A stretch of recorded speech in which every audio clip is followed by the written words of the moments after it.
Víctor Ronquillo, buenas tardes. Hola, buenas tardes. Qué gusto saludarlos a todos. Julio, bienvenido a este que es tu espacio, pero estuviste ausente algunas semanas. Qué bueno, vacaciones, lo cual muy merecidas, pero me da gusto que te reintegres con nosotros, compañero. Muchas gracias. Igualmente, Víctor. Igual, muchas gracias. Francisco Cruz, Paco Cruz, buenas tardes. Julio, ¿cómo estás? Víctor, saludos, ay, Guadalupe, Agarra aire, discúlpame. agarra No, aire. no, yo lo tenía aquí, mira, Guadalupe, una disculpa. Víctor, Julio, buenas tardes, gracias por la invitación, aquí estamos. Gracias, Francisco. Guadalupe Correa Cabrera, buenas tardes. Muy buenas tardes, Julio. Pues contenta de volver a verte aquí en esta mesa y de ver a mis grandes colegas Víctor Ronquillo y Francisco Cruz. Un placer estar con ustedes. Igualmente, bueno, vamos empezando. Francisco Cruz, ¿qué opinas de lo que acabamos de escuchar de el envío de 6,060 miembros de la Guardia Nacional para cuidar las instalaciones del metro en general, sus estaciones y algunas otras oficinas o lugares relacionados con esto? 6,060, que son, creo, muchos elementos. ¿Qué opinas, Paco? Es un mundo, Julio, pero mira, lo que ha pasado, la jefa de gobierno tiene en parte razón, digo, a reserva de todas las investigaciones que tienen que hacer y la, la, el, la, el señalamiento último que hace, que la caja negra de uno de los trenes la encontraron en una camioneta. Sí, hay que recordar, las instalaciones del metro son estratégicas. Su importancia nadie la puede negar, no solo por lo que transporta los millones de personas que se mueven a través del metro, sino hay que recordar por los lugares que cruzan, por el Zócalo, donde se encuentra la Presidencia de la República, la Suprema Corte de Justicia de la Nación, la Secretaría de Hacienda, la Cámara de Diputados, es decir, cualquier cosa que pase en el metro es lamentable, además de los usuarios. Yo soy un usuario del metro siempre que voy a Ciudad de México. Entonces sí es urgente. Además, es una institución o una empresa que también en parte maneja un sindicato que opera como una mafia desde hace más de 40 años. Controla gran parte todo, sí, hasta los vendedores ambulantes. Es decir, es una instalación estratégica, es muy importante y cualquier cosa que pase en el metro de la Ciudad de México nos afecta a todos, Julio, a todos. Así que sí es necesario, primero, una guardia que vigile bien, pero la seguridad de todos, por lo que representa la población. Pero segundo, este, pues si hay visos de atentados, debe haber investigaciones bien a fondo, debe llegar hasta donde sea cualquier atentado. Hoy fue una persona, lamentable, de una a lo que sea, es muy lamentable, pero cualquier atentado en el metro puede desestabilizar a la Ciudad de México y puede desestabilizar al gobierno federal. Así que a mí me parece que es justificado, pero también me parece que deben investigar a fondo lo que está pasando en el metro y deben investigar también a muchos de los empleados que operan a las órdenes de Fernando Espino, que no, Bien. que no es un tipo muy fácil de tratar. Claro, claro. Bien, Francisco, gracias. Guadalupe Correa, Guadalupe, ¿cómo ves el tema de esta presencia de miles de elementos de la Guardia Nacional para vigilar el metro? ¿Qué opinas, Guadalupe Correa Cabrera? Déjenme ver aquí que ya está ahí. Guadalupe. Perfecto, muchísimas gracias, Julio. Yo opino un poco también en el sentido de Francisco Cruz, ¿no? Creo que después de lo dicho por la jefa de gobierno, pareciera ser que hay varios intentos por desestabilizar y esta teoría del sabotaje, ¿no? Que podría ser, considerando los momentos políticos, el tema de la presidencia de la República, pues es una posibilidad. Y definitivamente estamos hablando de instalaciones estratégicas y pues estamos hablando de vidas humanas. Creo que se justifica, dado el caso que, bueno, no hay policía federal, tenemos a la Guardia Nacional, esto ya lo sabemos. Creo que Ahí se nos va un poco la señal, el audio con Guadalupe, que está en algún lugar donde es difícil la comunicación, pero bueno, vamos a esperar unos segunditos. Bueno, regresamos con ella y por lo pronto vamos con Víctor Ronquillo. Víctor, ¿qué opinas de esta decisión de llevar este número de elementos de la Guardia Nacional al metro? Pues mira, creo que es una acción de emergencia sin duda, ¿no? O sea, lo que se enfrenta en el metro, desde mi punto de vista, forma parte, ya lo ha mencionado Francisco, lo mencionó también en Guadalupe, pues forma parte de la realidad del convulso escenario político de México. Eventos inusuales, situaciones que no ocurrían.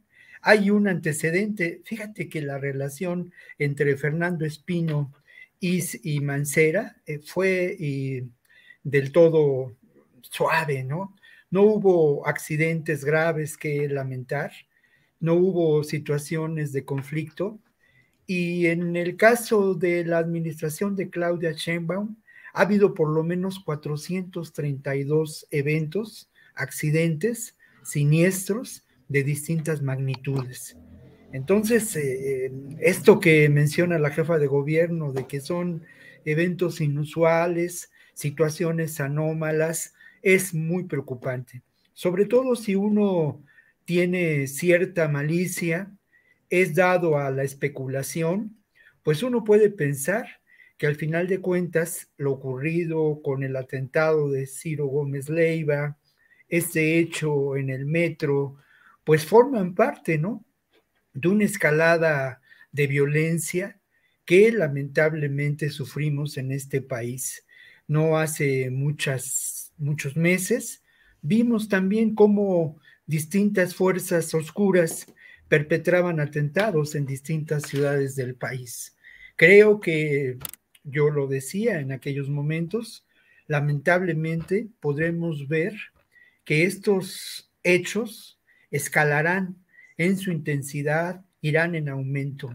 Y a mí me parece que ahí la respuesta que tienen que dar las autoridades a quienes corresponde mantener la gobernabilidad es determinante, con acciones contundentes y acciones de emergencia, como llevar a la Guardia Nacional al metro, ¿no? Lo cual para quienes usamos el metro, para quienes desde los años 70 nos transportamos en ello, que así llegábamos a la universidad, pues es muy dramático, ¿no?, ver a la Guardia Nacional que está por instalarse o se está instalando en estos momentos en el metro, pero creo que la situación que vivimos es también así de dramática. Yo quisiera también mencionar, pues un poco lo que ya apuntaba Francisco con mucho tino, ¿no?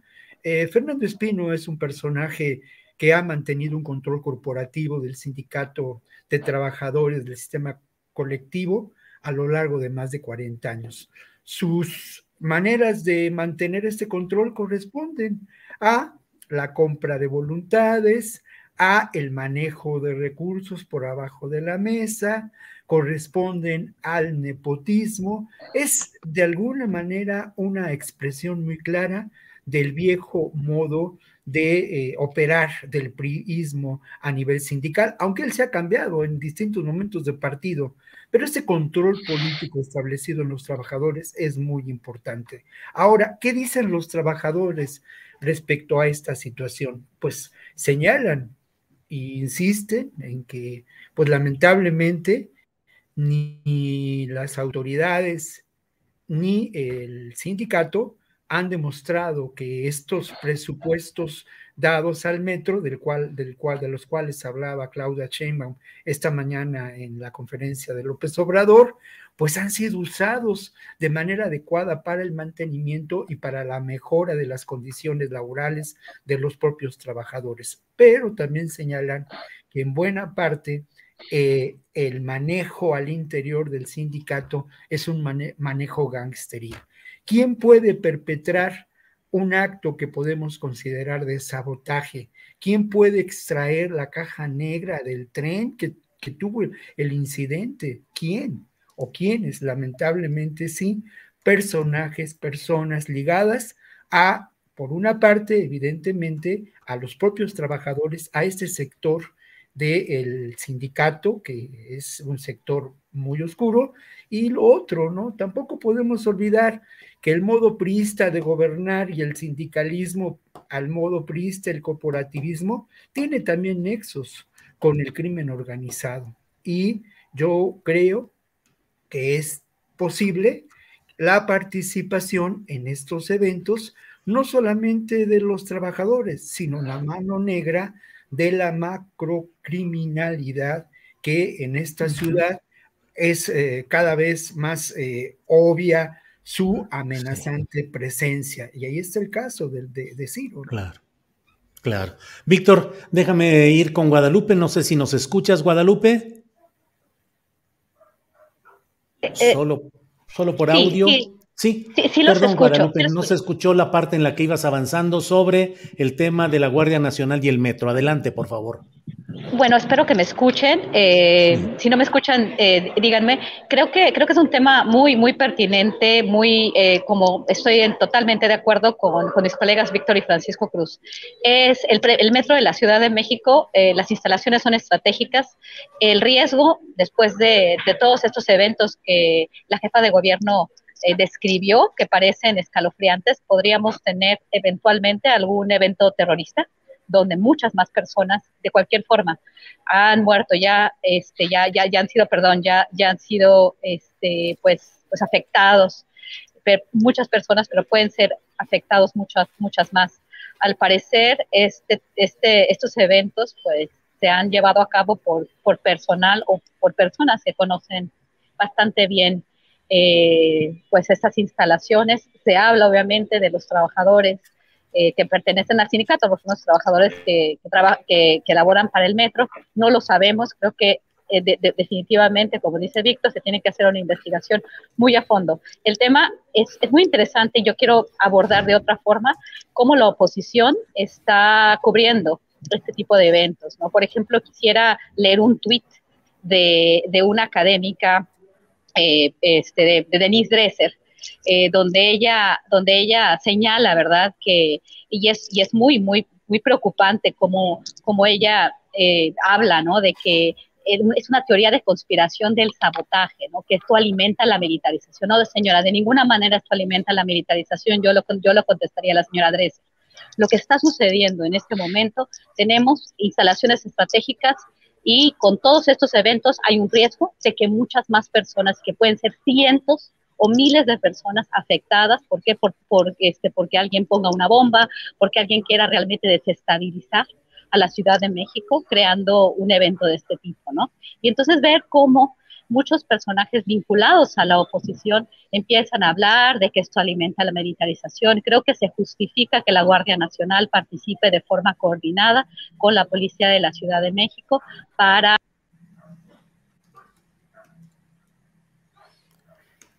Bueno, pues vuelve a fallar el internet. Vuelve a fallar el internet. Vamos, mientras tanto, con Paco, con Francisco Cruz. Paco, hablabas de... Perdón, ¿quieres decir algo, Francisco? No, mira, Julio, es que en parte la oposición no están ahora como sopilotes, ¿sí? Están como pirañas, nos están comiendo por dentro. Hay que tener mucho cuidado, porque no importa que sea oposición, ya los eventos en Estados Unidos en el cambio de gobierno, los eventos en Brasil, los eventos en Perú, que no estamos en situación igual, pero lo que quiero decir es que, mira, la derecha y la extrema derecha van por ese camino. Entonces tenemos que tener cuidado, y la oposición también debe tener un poco de responsabilidad, porque están en juego en el metro millones. Mira, yo tengo un hijo de 15 años que todos los días se trepa al metro para ir a la prepa. Entonces ellos deben ser cuidadosos, ¿sí? Son instalaciones que sí pueden poner en riesgo la gobernabilidad de la Ciudad de México, que es estratégica para el funcionamiento no solo de la ciudad, sino de todo el país, Julio. Bien. Francisco, aprovecho para pedirte un poquito más, tú que conoces perfectamente estos temas, lo del señor Espino, dirigente sindical durante ¿cuántos? Ya 45 años en el... 43 años, tiene 43 años y mira, él es de parte de esa mafia que recuerdas a Fidel Velázquez. Si nos van a sacar por los pies por delante. Sí, entonces es parte de la forma de manejar mafiosamente al sindicalismo mexicano, que se inaugura en los 40, ¿recuerdas? Con Manuel Ávila Camacho, Miguel Alemán, es parte de esa vieja escuela, no solo corporativa, sino mafiosa. Y Fernando Espino ha formado dentro del metro un reino que no admite sino la disposición de negociar con quienes él quiere negociar. Sí, por ejemplo, con Mancera y con el PRI, negoció bien. Hay que recordar, mira, que el metro tiene 50 años o más, en 68 lo inauguran. Entonces, hay instalaciones que por descuido, que por falta de inversión, se dejaron al garete, se dejaron allí. Entonces, reconstruir el metro es complicadísimo. Reconstruirlo cuando tienes el enemigo adentro, cuando tienes un grupo que opera como mafia, es imposible. Entonces hay que tener mucho cuidado porque están en juego, te digo, yo lo veo por mi hijo que todos los días se trepa al metro para ir a la escuela. Entonces Espino es parte de esa escuela del sindicalismo charro mexicano que inaugura Miguel Alemán y que no lo sueltan y que no quieren negociar sino para ellos mismos. Nepotismo, compadrazgo y corrupción interna en el metro, Julio. Francisco, hoy estuve tentado a pedirle a Francisco Cruz que hablara con nosotros sobre el tema del Estado de México y de las elecciones. Dije, bueno, ¿quién mejor? Pero bueno, estabas ya convocado para esta mesa y dije, bueno, ni modo. Pero ya platicaremos en estos días. Pero Francisco... No, pero mira, platicaste con Barranco, con Bernardo, además está el libro ya en camino. En el que también tú participas, claro. Sí, claro. Ya está en camino, pero sí, el Estado de México es una... Mira, hoy declinó, yo no lo dije ahora, lo dije antes, en mayo pasado lo dije, no tenía ninguna oportunidad, Vargas del Villar, ninguna tenía, ¿sí? El grupo Atlacomulco lo tenía con el pie ahí encima, con el pie en el cuello. En agosto le dio una prueba y cuando Reforma publicó una serie de reportajes con sus inversiones inmobiliarias en México como en el extranjero, y nada más era cuestión de tiempo. ¿Por qué digo que fue el grupo Atlacomulco el que lo sometió? Porque mira, él mismo lo hizo a su manera. Cuando empezaron a salir los reportajes, él lo primero que hizo, antes de que salieran los reportajes, con amigos que él tiene en periódicos de Toluca, dio una serie de explicaciones así muy raras, ¿sí? Muy raras explicaciones que iban a justificar los ataques que venían o los reportajes de Reforma. Entonces no tenía una posibilidad. Morena tiene muchas posibilidades, va a ganar, quién sabe. Yo lo que digo siempre es que la maestra Delfina Gómez Álvarez y su equipo se van a enfrentar a una mafia que controla el Estado de México bajo una misma familia desde marzo de 1942. Esa mafia perdió las elecciones de 1999, las perdió, pero las ganó. Arturo Montiel Rojas perdió, pero mira, yo recuerdo mucho, porque además tengo las pruebas, 3 meses antes de las elecciones de 1999, me enviaron un diccionario enciclopédico del Estado de México. Y el diccionario, cuando llegas a la letra M, decía, 3 meses antes de las elecciones, Julio, decía, gobernador constitucional del Estado de México, Arturo Montiel Rojas. Entonces ya había preparado un fraude. Y en 2017 hay otro fraude escandaloso, el de la maestra, para evitar el triunfo, la llegada de la maestra Delfina Gómez Álvarez. Y la persona que operó ese fraude fue Alejandra del Moral Vela.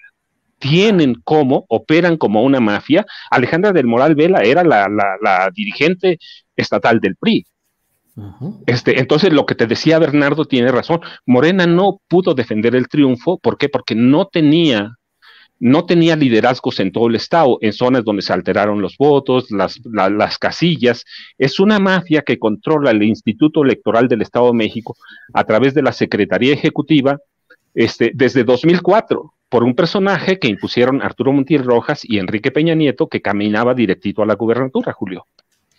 Bien, Francisco, gracias. Víctor Ronquillo, ¿qué opinas de la visita del presidente de Estados Unidos, del primer ministro de Canadá, de la cumbre norteamericana, de los acuerdos a los que se haya llegado? En fin, vimos buenas intenciones, anuncios de cosas por venir, pero no los detalles. Pero, ¿qué opinas de lo que sucedió en esta reunión de la cumbre, Víctor Ronquillo? Bueno, pues es un mundo de información, ¿no? O sea, realmente sí, es por dónde entrarle, ¿no? Enciclopédico, sí, sí, sí. Enciclopédico, pero creo que podemos ir viendo algunos temas que están relacionados sobre todo con el tema de la seguridad, que es lo que de alguna manera, de seguridad y política, ¿no? Que son los grandes temas que de alguna manera nos congregan cada jueves a nosotros y al público.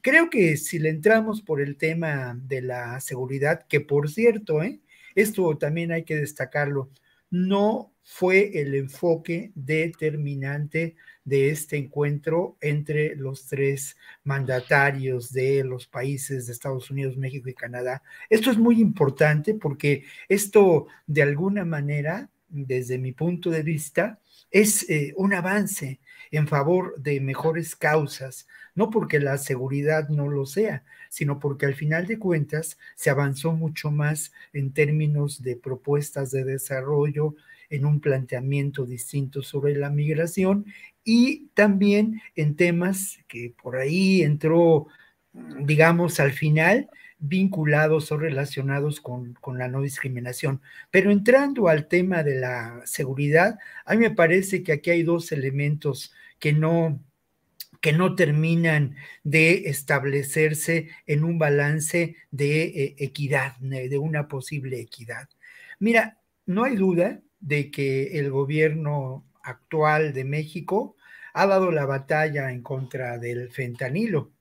No hay duda de que ha intentado, sobre todo en el caso, que además está relacionado con otros de los temas que tocaremos quizá más tarde, ¿no? Pero sobre todo en el caso del puerto de Manzanillo, es un gran ejemplo y en algunas de las aduanas para evitar el tráfico de los recursos para la fabricación de fentanilo y otras drogas sintéticas. Esto es interesante y hay que relacionarlo también con la captura de Ovidio Guzmán, señalado por distintas agencias de Estados Unidos como un elemento determinante en el contrabando de fentanilo. A este esfuerzo no hay respuesta equivalente para evitar el tráfico de armas. México tiene, o el gobierno de México tiene dos demandas muy importantes en contra de los fabricantes de armas. Las dos tienen vigencia y no voy a entrar en detalles sobre lo que ocurrió en la demanda presentada en Boston, pero sí me gustaría hablar de la demanda presentada en Arizona, porque en ella se establece un elemento central: cómo se distribuyen las armas a partir de intermediarios y cómo los fabricantes de armas tienen como uno de sus clientes más, digámoslo así, de mayores recursos económicos y los tienen en la mira para explotar su apetencia de armas a los propios narcos mexicanos, ¿no? Cómo hay prestanombres y cómo hay toda una organización criminal que permite este tráfico de armas. Dice Brad, y lo dice con toda claridad, y a mí me parece que con toda razón, ¿no? Mientras no haya una limitación en el tráfico de armas, la violencia en México será creciente. Y lo otro, yo quiero agregar también, cómo lamentablemente estas armas son las mismas que en Estados Unidos pues provocan estos hechos de tiroteos en las escuelas, ¿no? O sea, es una industria, por otra parte, que pues trabaja con la muerte y es una industria que también lo he dicho en otras ocasiones, pues es un motor actualmente en la economía de Estados Unidos, ¿no? Claro. El otro tema, Julio, pues es el asunto de la migración, que si quieres en otra ronda podemos platicar sobre ello. Bien, Víctor, gracias. Francisco Cruz, ¿qué opinas de la visita de los dos mandatarios norteamericanos con el presidente de México como anfitrión? ¿Qué te llama la atención de las muchas cosas que ahí se plantearon? Mira, Julio, a mí me llama la atención primero que es la primera vez, no de lo que yo veo, sino incluso lo que he leído, que un presidente mexicano llega en esa posición después de Lázaro Cárdenas del Río, ¿sí? Porque se acercaba a la Segunda Guerra Mundial, puede negociar algunas cosas, luego llega López Portillo y de entrada puede negociar algunas cosas, pero López Portillo se cae muy rápido por la corrupción, por todo lo que conocemos del López Portillismo, pero es la primera vez que veo que llega un presidente más allá de las nimiedades como el aeropuerto, como el avión, que son cuestiones políticas internas. Veo a un presidente que llega, por lo menos no con las manos dobladas y logra algo que, mira, para mí se me hacía así como complicadísimo. Yo tengo la certeza por algunas cosas de que López Portillo, discúlpame, Andrés Manuel López Obrador, es parte fundamental para emitir aquel comunicado, para condenar las incursiones de extremistas de derecha en el Palacio de Gobierno Federal, en las instalaciones de justicia y del poder legislativo de Brasil, y me parece que esto es muy importante, no se le presta tanta atención, pero me parece que es fundamental en la posición que tiene el presidente López Obrador. Eso me llama mucho la atención, y me llama la atención porque da una sensación de que le dice a la derecha mexicana, hasta ahí, alto, sí, hay un apoyo con el presidente. Y lo otro que me llama la atención es el trato con Canadá, que sí, Canadá está presionando un poquito por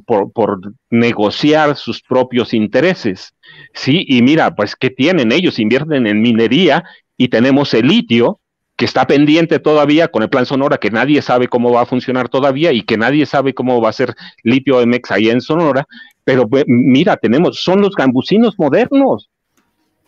Casi el 70% del oro de este país, poquito más del 60%, lo producen ellos. Tienen operando megaproyectos impresionantes. Yo recuerdo, mira, una foto para que después me sirve para darle relato a un libro, de una revista electrónica que se llama Metal News. Un tipo que se apellida McCowen posa sentado en 100,000 onzas de oro. Y la entrevista y la foto se distribuyen, y entonces a lo que viene el primer ministro de Canadá, me parece que lo infiere, o lo infiero yo, y él lo deja ver muy claro. ¿Por qué? Porque ¿en qué invierten los canadienses? Invierten en energía, invierten en minería, y quiere sentarse a negociar la minería, y el presidente tiene una salida muy, muy, muy diplomática y hábil, digo yo. Bueno, pues vamos a formar comités, vamos a sentarnos a negociar. Entonces a mí me llama mucho eso la atención, que el presidente de México, por primera vez en mucho tiempo, logra sentarse. A Salinas lo sometieron con el Tratado de Libre Comercio para Norteamérica. López Obrador cede un poco con el TEMEC, sí, pero ahora se logra sentar en un plan de camaradería, y más allá de que veíamos que venía Trudeau con la espada desenvainada, los tranquiliza, los calma. Yo digo que ya los había calmado en noviembre, cuando les dice que sí va a permitir la inversión privada de Estados Unidos en Canadá en el litio, pero me parece que es muy importante, que son importantes las formas, y tenemos un presidente que se pudo sentar, no sé si de igual a igual, pero sí por lo menos cordialmente, y rompen muchas formas que dicen mucho de la relación que hay en este momento con Estados Unidos y la forma que se puede impulsar el desarrollo en las Américas, que no es nuevo, ¿va? Pero de otra forma se puede administrar, y la forma que se puede impulsar el desarrollo en Centroamérica, que es mucho de lo que de la migración que tenemos en este momento con Haití y con Venezuela, claramente. Bien, Francisco. Víctor Ronquillo, inicia la semana próxima, si todo camina conforme a itinerario, el juicio a Genaro García Luna, que ya ha iniciado con el proceso de selección del jurado, pero la posibilidad de que esté presencialmente García Luna sería la semana que entra. ¿Cómo vas viendo este proceso del cual hemos hablado con mucha insistencia aquí en este programa, acerca de pues los riesgos de que haya arreglos de última hora, decisiones diversas del propio García Luna, en fin, ¿cómo ves estos preparativos para el juicio de García Luna? Víctor Ronquillo. Primero, dos apuntes mínimos, ¿no? Uno tiene que ver precisamente con que en cualquier momento, aún durante el juicio y después del juicio, García Luna puede aceptar convertirse en testigo colaborador, en testigo protegido. Eso creo que es importante señalarlo, ¿no?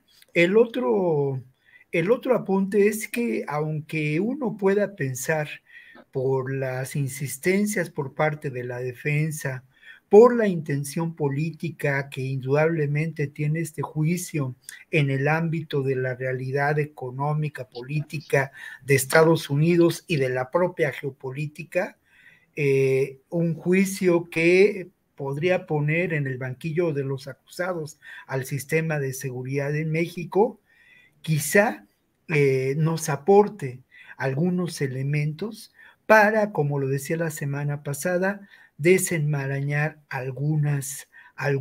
tomar algunos hilos para desenmarañar un tramado de complicidad entre la criminalidad y el poder político en este país, Julio. Pero hay algo en lo que propiamente trabajé esta mañana y que tiene que ver con las cuentas pendientes de García Luna en México, ¿no?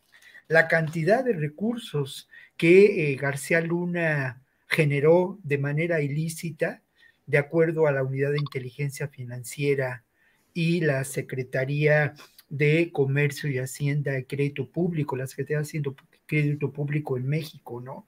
Información que además no es nueva, se dio a conocer en el 2020, ¿no? Se supone, y esta es la información que se presenta de manera oficial y que es parte de una denuncia preparada por la Unidad de Inteligencia Financiera, que García Luna fue beneficiario junto con la empresa Numbac Incorporated de 10 contratos por más de 402 millones de pesos durante el gobierno de Peña Nieto. Este dinero o estos recursos, pues sin duda, por una parte, hacen construir o favorecen a este imperio económico del que García Luna fue beneficiario. Un imperio económico fundado, sí, por una parte en la corrupción, en los nexos con el crimen organizado, pero que tiene como elemento central ya en su etapa, en la etapa posterior a su gestión como secretario de Seguridad Pública, en la venta y asesoría de recursos técnicos para la seguridad, sobre todo la seguridad de los penales, ¿no? Es interesante, hay también, se publicó también por esas fechas, Univisión, esta cadena de televisión en Estados Unidos, realizó una entrevista por demás interesante con Nieto, con Santiago Nieto, él, quien entonces estaba al frente de la UIF. Y Santiago Nieto en esa entrevista, primero señala que esta denuncia existió desde entonces, ¿no? Que no ha pasado, ¿qué ha pasado con ella? Esta denuncia fue formulada ante la Fiscalía General de la República y también ante la Secretaría de la Función Pública. Abundando en esta información, hablaba de un esquema de lavado de dinero en donde los gobiernos, el gobierno federal y los gobiernos de algunas entidades, contrataban a empresas fachada ligadas a Peña Nieto, transferían los depósitos a la cuenta de esas empresas, después se sacaba el dinero en efectivo y pues se depositaba, ahí hay un hueco que yo no acabo de entender, en paraísos fiscales, ¿no? Entonces hay una serie de elementos que nos hacen pensar que esta información tendría que dar pie para formular una acusación al propio García Luna en nuestro país. Por último, esta información, Julio, y con eso cierro el comentario. García Luna no era accionista directamente de esta empresa, pero tenía un vínculo, ¿cómo decirlo?, orgánico con ella que permitía estas operaciones de lavado de dinero. solamente un remate final. Bueno, es de asombrarse, pero se explica perfectamente por qué la defensa en Estados Unidos de García Luna no podrá utilizar como un recurso para la defensa de este personaje las relaciones que mantuvo al más alto nivel con agencias de seguridad y responsables de esas agencias de seguridad de Estados Unidos. Bien, Víctor, gracias. Francisco Cruz, tus observaciones y apreciaciones sobre el aparentemente inminente juicio a García Luna a partir de la semana que entra en Estados Unidos. Julio, mira, para mí hay cosas bien interesantes y algunas las has platicado con Esquivel, que además mi cuate de hace muchos años, ¿sí?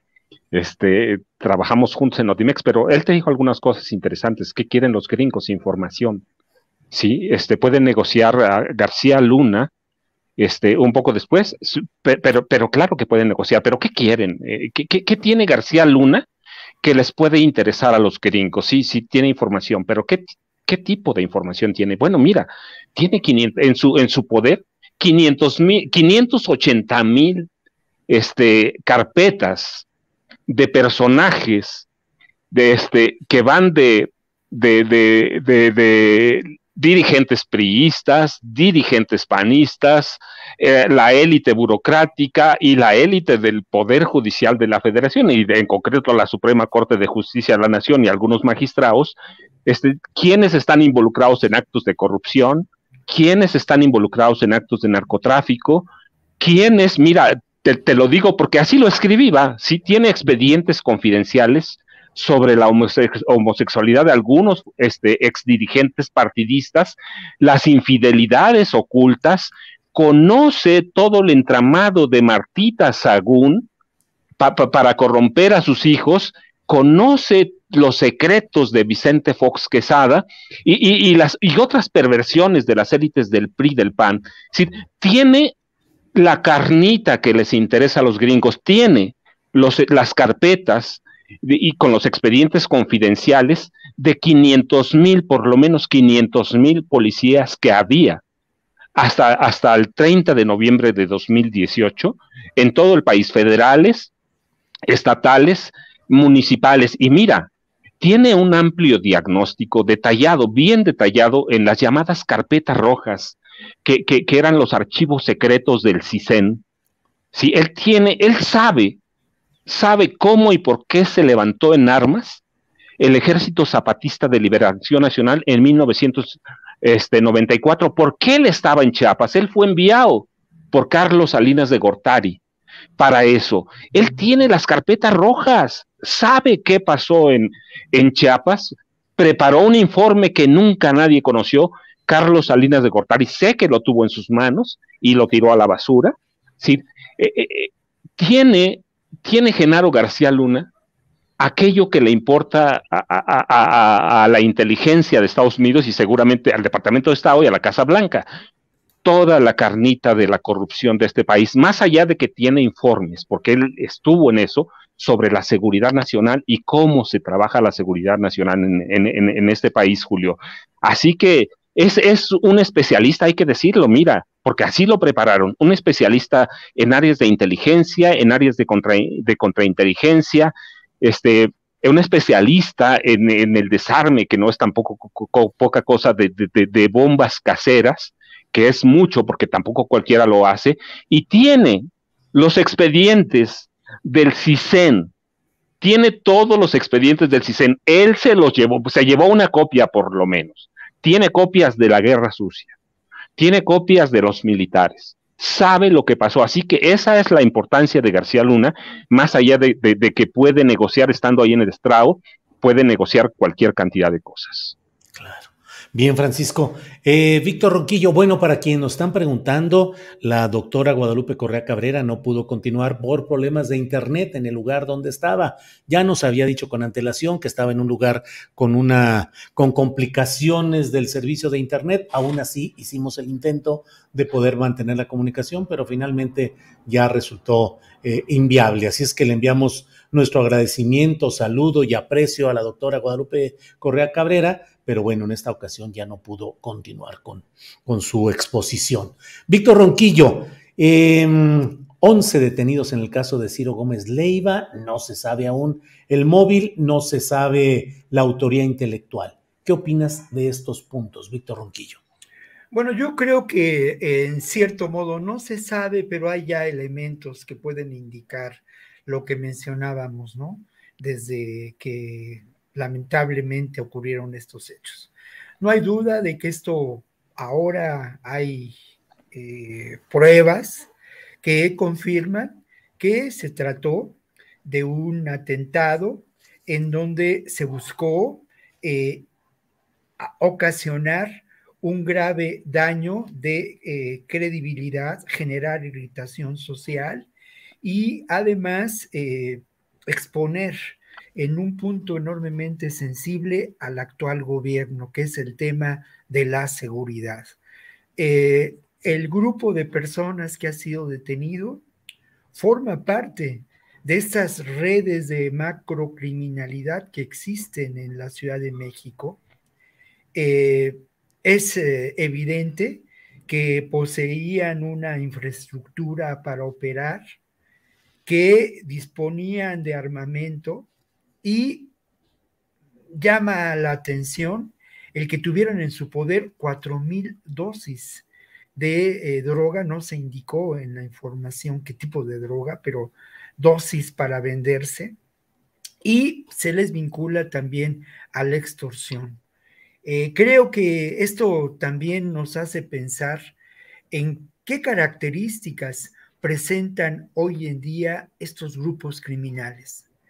Hemos hablado en otras ocasiones de la posible presencia de paramilitarismo y nos hemos referido a Guerrero, ¿no? Nos hemos referido también a algunas de las fronteras, pero hoy encontramos que en la Ciudad de México hay elementos posibles de estos grupos, que no hablo de ellos como ocurrió en la década de los 90 y se hablaba de paramilitarismo por ser entrenados, adiestrados, organizados por el propio ejército mexicano. Aquí podemos hablar de paramilitarismo en función del armamento, en función de la estructura organizativa, en función incluso de su capacidad de acción y esa organización que sin duda presentan. Se les vincula con otros homicidios. Creo que esto nos tiene que llevar y son elementos que hacen evidente que este hecho tuvo una planeación y que este posible móvil de este crimen no está relacionado con la actividad de Ciro. Ciro no tenía ninguna relación posible, no es un reportero de la calle que haya intervenido en la denuncia de grupos del narcomenudeo en la Ciudad de México. Hay por ahí una anécdota que más bien resulta chusca de cómo se refirió a algún grupo o algún personaje del narco, ¿no? Más bien, Ciro representa en un amplio sentido, y esa es la realidad, a un líder de opinión desde de una perspectiva conservadora, que ha ganado espacio en político, en información, en los últimos 2 años. Y en ese sentido, pues es un blanco o era un blanco ideal para perpetrar un atentado que tuviera una repercusión en un intento de desestabilización al gobierno de López Obrador. La respuesta posterior, el señalar que el propio López Obrador podía haber estado involucrado en este tema, pues es muy preocupante, pero nos deja ver cómo se buscó fraguar esta realidad. Por otro lado, pues no podemos desligar estos hechos del contexto en el que se dan. Otra vez, bien, las elecciones en el Estado de México, las elecciones en Coahuila, la contienda electoral de 2024 y el proyecto de gobierno de Andrés Manuel López Obrador, que ha afectado a muchos intereses. Para empezar, y desde ahí ese es el tema central, ¿cuántas grandes empresas ahora se ven obligadas a pagar impuestos? Bien, Víctor. Francisco Cruz, ¿qué opinas del tema de los detenidos y la primera fase de investigación que ha sido dada a conocer en el caso de Ciro Gómez Leiva? Ciro, mira, pues ¿recuerdas alguna vez, discúlpame,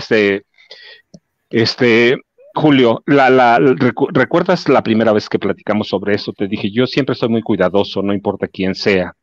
No había muchos elementos y me parece que el tema, el atentado contra Ciro, se había banalizado en las redes. En las redes sociales se banalizó, se hizo una locura, sí, acusando al presidente, y claro, había una intencionalidad política. Hoy hay algunos elementos, sí, hay algunos elementos, y está lo del metro también. Así que ahí es parte de una serie, pudieran estar conectados o no, pero hay una serie de elementos para advertir que sí hay grupos o personas interesadas en desestabilizar a la capital del país, que había sido un santuario de protección a los periodistas. Hay como una especie de atentados para desestabilizar, para descarrilar primero a la jefa de gobierno, Claudia Sheinbaum, pero después al gobierno de López Obrador. Hay como una especie de desesperación porque esos grupos no encuentran verdaderamente una persona, un líder que les dé interlocución frente a lo que está pasando, frente a algo que no entienden todavía, que no se han sentado a analizar, que siguen recurriendo a la violencia para tratar de asustarnos, para tratar de llevarnos a un nivel de una especie de caos en la capital, que eso impactaría en todo el país. Entonces, creo que todavía hay que esperar un poco más. Seguramente ya los investigadores, los fiscales que han interrogado a estas 10 personas deben tener muchos elementos, pero sí, de entrada parece que hay un poco de desesperación de grupos o personas que no entienden cómo funciona la política de este país y que no encuentran cómo hacer una especie de interlocución con nosotros, que somos los electores. Claro. Bien, pues la verdad es que hemos dado cuenta de la mayoría de los asuntos interesantes de este día, así es que pues vamos cerrando nuestra mesa con unos minutos extra para poder dar alguna información que tenemos ahí pendiente. Víctor Ronquillo, gracias, buenas tardes, a reserva de lo que desees agregar. No, Julio, pues muchas gracias, y bueno, obviamente yo insisto mucho en que, y lo decía yo hace algunas semanas, no hay la menor duda de que vamos a vivir eventos muy preocupantes que tendrán como finalidad la búsqueda de esa desestabilización. No hay duda de que nos encontramos también en otro ámbito distinto, además de estos atentados, en una guerra ideológica, en una guerra de información, y creo que tenemos que estar conscientes de esta realidad y también estar preparados para dar respuesta, para gestionar, si tú me lo permites, la reflexión en términos de llegar a lo más profundo de estas realidades, y también el atrevimiento para señalar y encontrar elementos y atrevernos con todos esos elementos a generar, ¿cómo decirlo? Pues opiniones certeras en relación a esto, sin temor a llamar a las cosas por su nombre, ¿no? Sí, eventualmente nos enfrentamos a escenarios de una grave crisis que puede desembocar en violencia política. Bien, Víctor, gracias por tus palabras, gracias por tu participación hoy. Francisco Cruz, Paco, gracias, buenas tardes, y que a reserva de lo que desees agregar, por favor, Paco. Julio, mira, nada más no dejar el tema de la Polar, que es un tema bien importante, porque de pronto parece que de unos años a la fecha, quizá una década y media, hay la formación en muchos restaurantes que terminan o devienen en tugurios de mala muerte, en crear grupos de asociación delictuosa, que es lo que puede llamarse, ¿sí? Grupos que eres mesero, pues sí, pero tienes que responder a esto. Es un problema que ha crecido en los últimos años y que verdaderamente sí le deben meter mano fuerte. ¿Por qué? Porque uno va con su familia, uno va a algún lugar y tenemos a pequeños grupos de pandillas que se dedican a hostigarte si no estás de acuerdo en cubrir ciertos gastos o ciertos costos que de pronto no se ven cuando llegas a un lugar a comer, a desayunar, a lo que sea, a tomar cerveza, va. Eso también sí hay que prestarle un poco de atención, Julio. Lo que pasó en La Polar no es una casualidad. Hay otros restaurantes que ya se han mencionado en el centro de la Ciudad de México, ahí en el Zócalo mismo, que te ofertan una cosa y te cobran otra, o te incluyen cargos extras. Entonces sí es un problema grave que deviene, te digo, en pandillerismo y asociación delictuosa. Así es, totalmente de acuerdo. Pues gracias a los dos, ha sido un placer platicar con Víctor Ronquillo, con Francisco Cruz. Desafortunadamente hoy no pudo estar presente la doctora Guadalupe Correa por problemas de internet, de comunicación, pero bueno, seguimos adelante. Víctor, gracias, buenas tardes. Paco, gracias, buenas tardes. Julio, Víctor, y saludamos a Guadalupe. Hasta luego, sí. Gracias. Gracias y hasta luego.